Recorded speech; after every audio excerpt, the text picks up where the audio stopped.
and great finish and a championship tonight.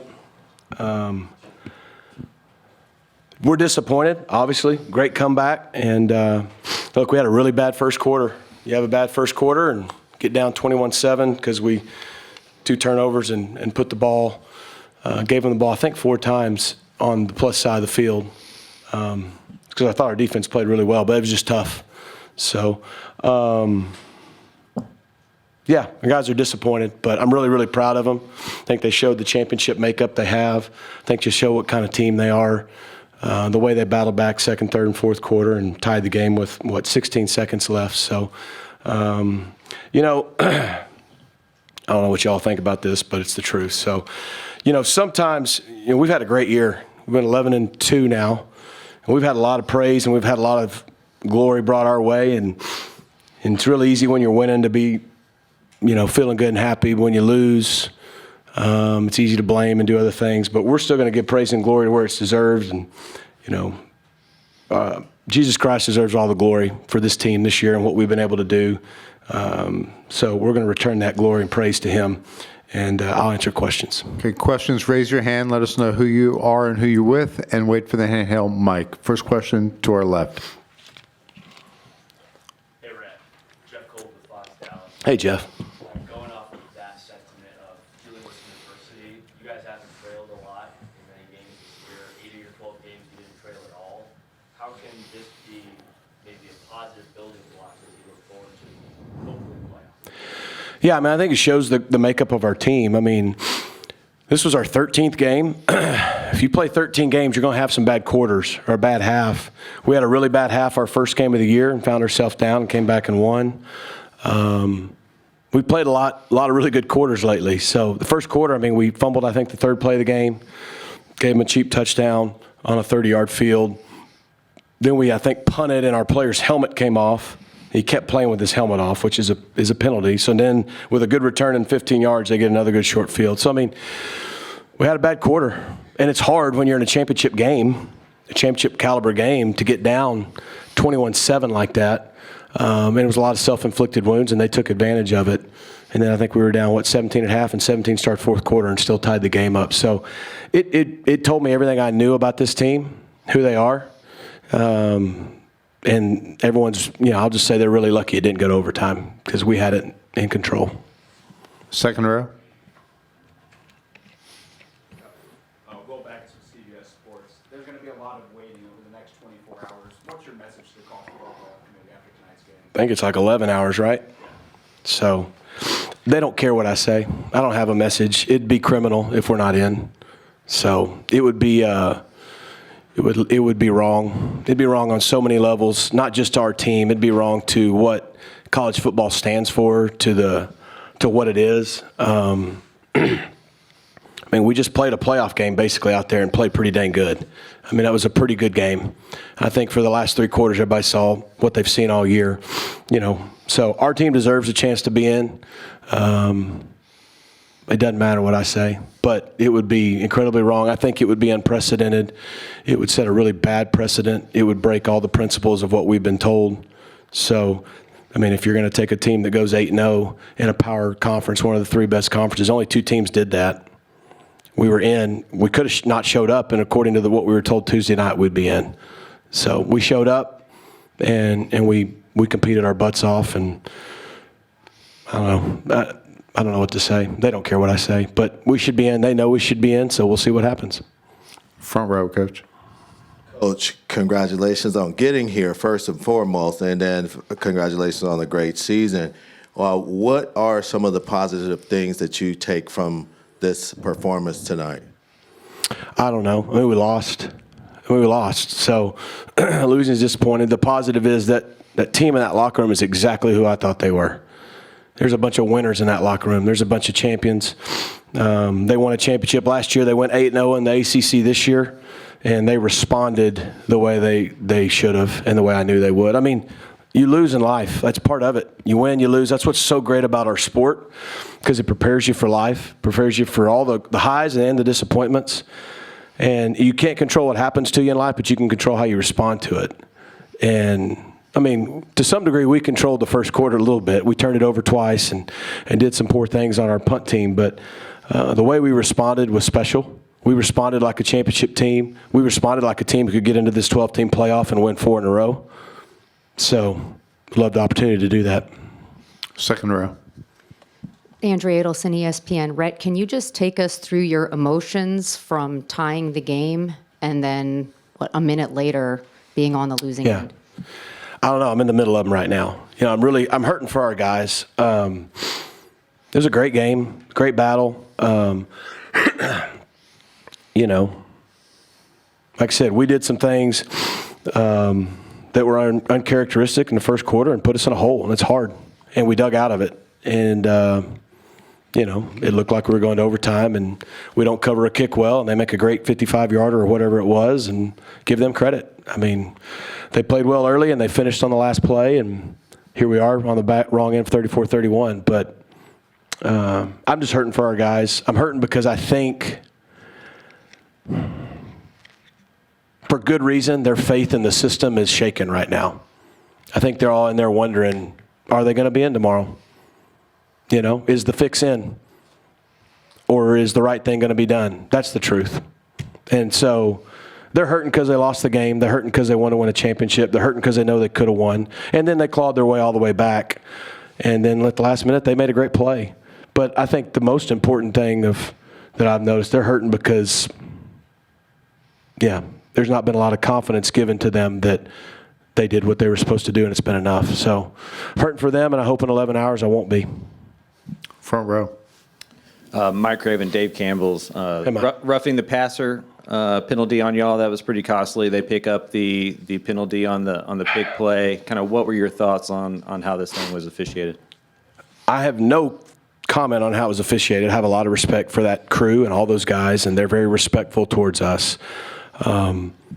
There were 2 critical calls that didn't go our way that gave them 14 points. The roughing the passer, which I thought was clean, but, you know, they explained it. They ended up scoring instead of us being off the field on that 3rd down, and then the OPI that got picked up.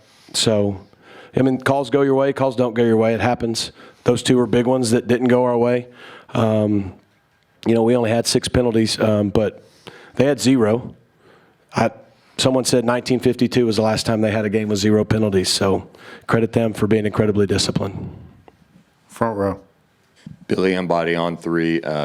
What was said at halftime to galvanize the guys, or was it, you know, some of the team leaders? Was it you guys? Was it business as usual? And then any thought? I know hindsight's 20/20, but any thought on going for 2 there at the end, just with you know?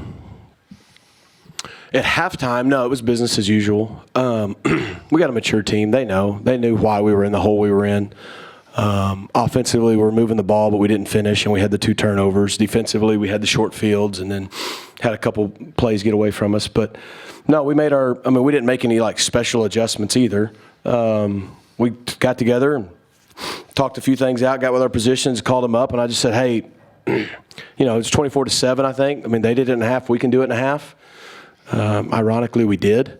And I just said, you know, this could be our finest moment.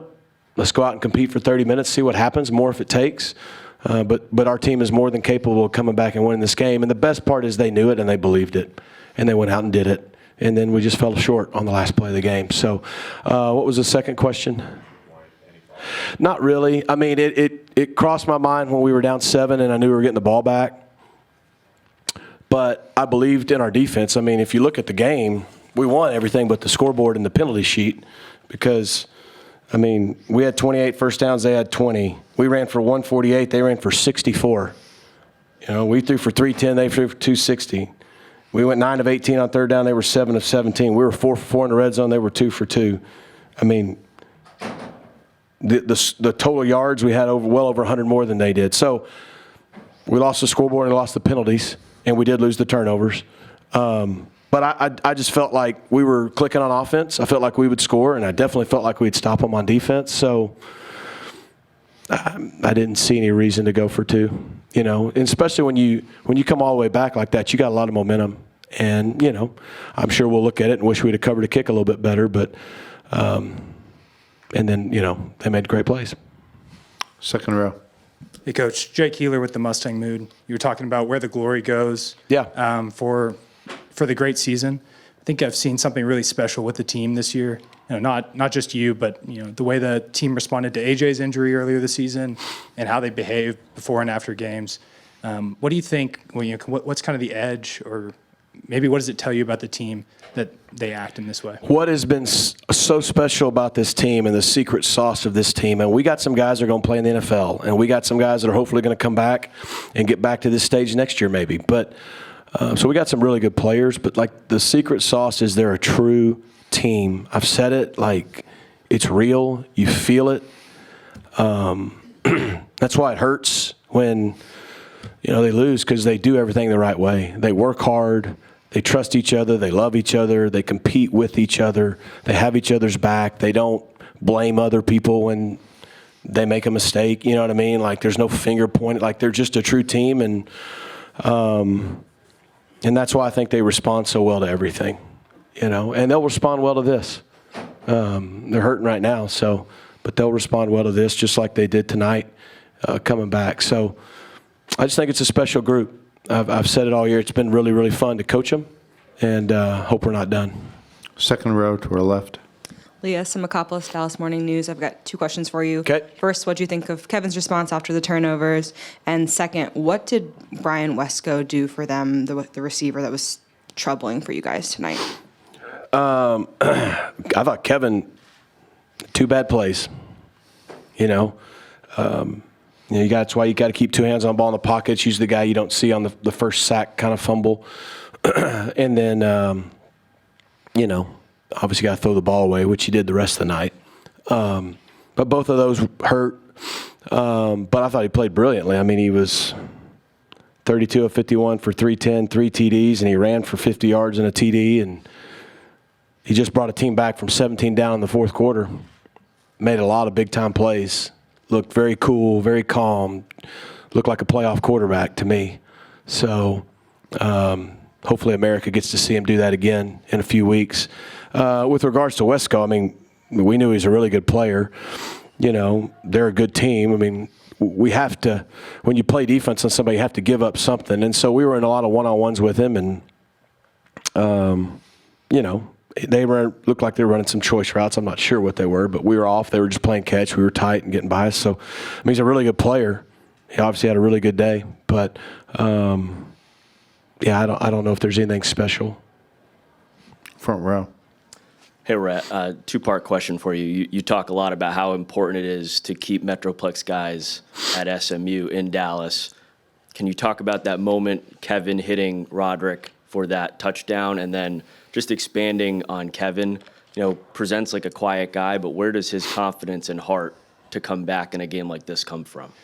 You need to ask Kevin that, where it comes from. Because, I mean it respectfully. Like, I think it's just who he is. So I don't know if he's going to credit his upbringing or his coaches in high school at South Oak Cliff. I mean, maybe all the above. He's just got a special characteristic that all winners and elite players like him have. He believes in himself. He has the ability to go on to the next play. And, I mean, he turned the ball over twice in the first 2 or 3 drives and still put a stat sheet together like this and and played on that stage for the first time. Pretty cool.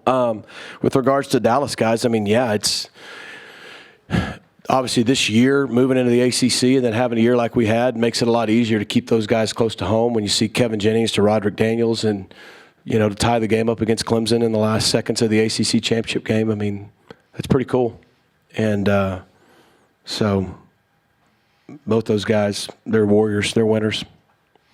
Middle of the room in front of me. Hey, Chris Heidel from Herpes Fan Radio in Baltimore. In the first couple minutes, you guys were down 14-0. Were the guys just nervous? Were they just, because of the big atmosphere, or what happened? Because you guys just, it just looked like it was like everything wasn't together until you guys got to the fourth quarter. Till the fourth quarter? Yeah. Okay. First few drives of the fourth quarter. First few guys in the first quarter. Got you. Yeah. Right. Okay. Yeah. But they got together before the fourth quarter? Or? Yeah. Okay. Yeah. Just understanding the question. Yeah. I mean, I don't think our guys were nervous at all. They were ready to play. The atmosphere was great. They loved it. I mean, we dropped the ball, got strip sack. They ran a QB draw, pop pass, we thought the entire offensive line was downfield. It wasn't apparently called, so they throw a touchdown. They're up 7-0. Then we punt. Our guy's helmet comes off. He runs like probably any kid would do, but you can't do. We got to make sure they know that. So we get an extra 15. They get 2 short fields. It's 14-0 like that. I don't think it had anything to do with, we just made a few errors and mistakes. It didn't have anything to do with nerves. We responded right away, went right down and scored 14-7. And then we just didn't finish drives in the first half offensively. We still had more yards at halftime, I think, but we just, we would move it and not finish a drive. We missed a field goal. But I thought we started finding ourselves well before the fourth quarter. We dug such a hole, it was just hard to get back till late. Any other questions? Okay, thank you, Coach. Thanks.